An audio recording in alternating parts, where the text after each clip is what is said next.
औज़ु बिल्लाहि मिनश्शैतानिर्रजीम, बिस्मिल्लाहिर्रहमानिर्रहीम। जमात सोम इस्लामियात में प्यारे बच्चों आप सबको खुशामदीद कहते हैं। जी प्यारे बच्चों, हम पढ़ रहे हैं बाब दोम ईमानियात व इबादात, जिसका हिस्सा ईमानियात हमने सबक नंबर 1 पढ़ा, जिसमें था तौहीद का तारुफ। हमने बहुत अच्छी तरह तौहीद के बारे में जाना, अल्लाह ताला की वहदानियत के बारे में जाना कि अल्लाह ताला एक है।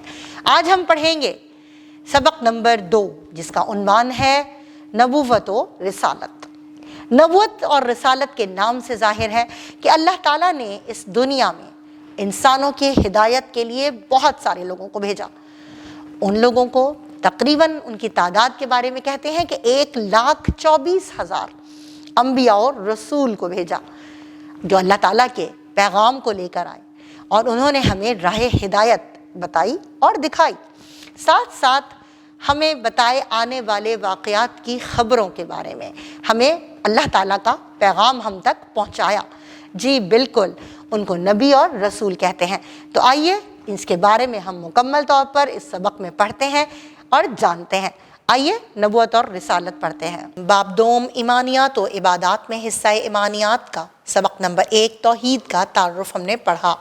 प्यारे बच्चों, आज हम इसकी मश्क करेंगे, तो पेंसिल्स को ले लीजिए ताकि हम दुरुस्त जवाब के गिर्द दायरा लगा सकें। पहला है तौहीद का जिक्र किया गया है, दुरुस्त जवाब है सूरतुल इखलास में। नंबर 2 अकीदे का माना है गिरह लगाना। नंबर 3 अकायद में पहला और बुनियादी अकीदा है अकीदा तौहीद। नंबर 4 अल्लाह ताला की नेमतों में सबसे बड़ी नेमत है पानी। अब आते हैं सवाल नंबर 2 की तरफ, जिसमें ज़ख़ीरा अल्फाज की मदद से हमने खाली जगहों को पुर करना है। ये 5 अल्फाज हैं: क़ुव्वत, वसी, शरीक, वाहिदो यकता, अकायद। ये ज़ख़ीरा अल्फाज हैं, इन्हीं को हमने खाली जगहों पे पुर करना है। पहला है अकीदा की जमा अकायद है। नंबर 2 अल्लाह ताला एक है और उसका कोई डैश नहीं, शरीक नहीं। नंबर 3 अल्लाह ताला अपनी ज़ात व सिफ़ात में डैश है, वाहिदो यकता है, यानी कि अकेला है। नंबर 4 अल्लाह ताला का इल्म बेहद डैश है, बेहद वसी है। नंबर 5 अल्लाह ताला हर किस्म की ताकत और डैश का मालिक है, क़ुव्वत का मालिक है। अब दिए हुए सवालात के मुख्तसर जवाब देते हैं। पहला है अकीदे का माना व मफ़हूम बयान करें। इस सवाल का जवाब प्यारे बच्चों सफ़ा नंबर 12 पर अकीदे के मफ़हूम में देखिएगा। आपने इसकी पहले हेडिंग डालनी है अकीदे का मफ़हूम, और इसके बाद लिखना है कि अकीदे का लफ्ज़ी माना है किसी चीज़ को गिरह लगाना या बांधना। दीन इस्लाम में अकीदे से मुराद किसी ऐसी हकीकत का ज़बान से इकरार करना और दिल से तस्दीक करना जिसमें किसी किस्म का शक व शुबा ना हो। यहाँ तक आपने इसका जवाब देना है। सवाल नंबर 2 है तौहीद से क्या मुराद है। प्यारे बच्चों सफ़ा नंबर 12 पर ही इसका जवाब मौजूद है। आपने हेडिंग डालनी है तौहीद का माना व मफ़हूम, और इस हेडिंग के बाद आपने नीचे से लिखना है कि अकायद में पहला और बुनियादी अकीदा अकीदा तौहीद है। तौहीद का लफ्ज़ी माना है अल्लाह ताला को एक मानना, यानी इस बात का इकरार करना कि अल्लाह ताला एक है, उसका कोई शरीक नहीं और इसके अलावा कोई इबादत के लायक नहीं। यहाँ तक आप इसका जवाब लिखेंगे। अब सवाल नंबर 3 आता है कि सूरतुल इखलास का तर्जुमा लिखें। इस सवाल का जवाब सफ़ा नंबर 13 पर मौजूद है। सूरतुल इखलास का आप तर्जुमा देखें कि ए नबी ख़ातमुन नबिय्यीन सल्लल्लाहु अलैहि व अला आलिहि व अस्हाबिहि वसल्लम, आप फरमा दीजिए वो अल्लाह एक ही है, अल्लाह बेनियाज है, ना वो किसी का बाप है और ना वो किसी का बेटा है और ना कोई इसके बराबर है। यहाँ तक आपने इसका तर्जुमा जो है वो बहुत खूबसूरत राइटिंग में लिखना है। सवाल नंबर 4 कि कायनात किसकी बनाई हुई है। आपने इसका जवाब देना है कायनात यानी कि ज़मीन, आसमान, चरिन परिन और कायनात की तमाम अशिया अल्लाह ताला ने बनाई हैं। ठीक है, आपने इसका जवाब देना है। अब आते हैं दिए हुए सवालात के तफसीली जवाब की तरफ। तो पहला सवाल किया गया है कि अल्लाह ताला की अता करदा नेमतों का अहवाल बयान करें। इस सवाल का जवाब आपको सफ़ा नंबर 14 पर पहले पैराग्राफ में मिल जाएगा, जिसकी हेडिंग है अल्लाह ताला की नेमतें।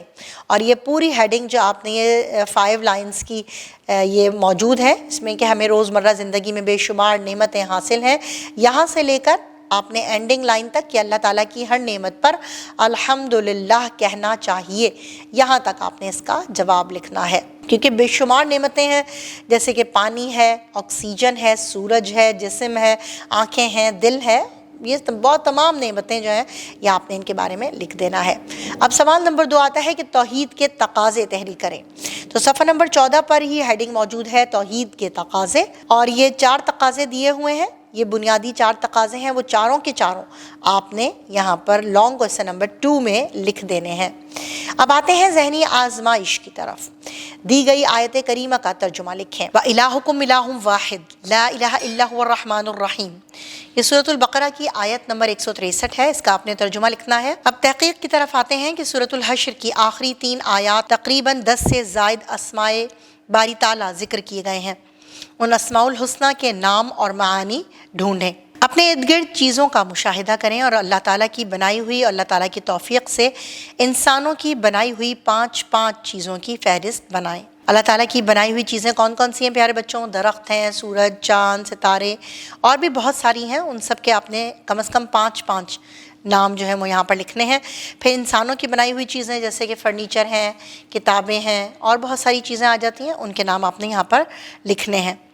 اب سرگرمیاں آ جاتی ہیں برائے طلبہ کہ اللہ تعالیٰ کے صفاتی ناموں میں سے کوئی سے 10 نام زبانی یاد کریں۔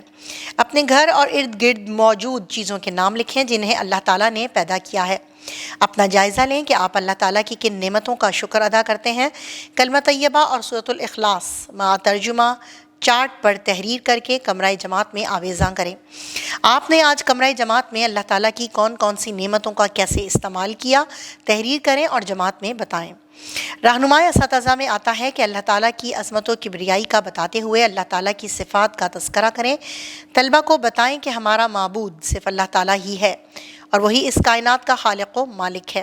مظاہر قدرت کا تذکرہ کرتے ہوئے طلبہ کو اللہ تعالیٰ کی قدرت و عظمت سے متعارف کروائیں اور اللہ تعالیٰ کی مزید نعمتوں کے احوال طلبہ کو بتائیں۔ جی پیارے بچوں، آپ نے سبق کو پڑھا اور جانا نبوت و رسالت کے بارے میں، تو اس کا اور مزید اچھی طریقے سے اس کا مطالعہ کیجیے گا اور ساتھ ساتھ ہمیں یہ بھی بتاتے رہیے گا کہ آپ نے انبیاء کرام علیہ السلام کی کون کون سی صفات کو یاد رکھا ہے اور اس کو اپنانے کی کوشش کی ہے۔ ساتھ ہی عقیدہ ختم نبوت کے بارے میں آپ نے اس عقیدے کو پختگی سے نہ صرف اپنانا ہے بلکہ اس پر یقین رکھنا ہے۔ تو یہی آج ہمارا سبق کا سب سے اہم موڑ ہے جس کو ہم نے باقاعدگی سے یاد کرنا ہے۔ تو اسی کی بات کے ساتھ اپنے سبق کا اختتام کرتے ہیں، ملتے ہیں اس کی مشق میں، تب تک کے لیے اللہ حافظ۔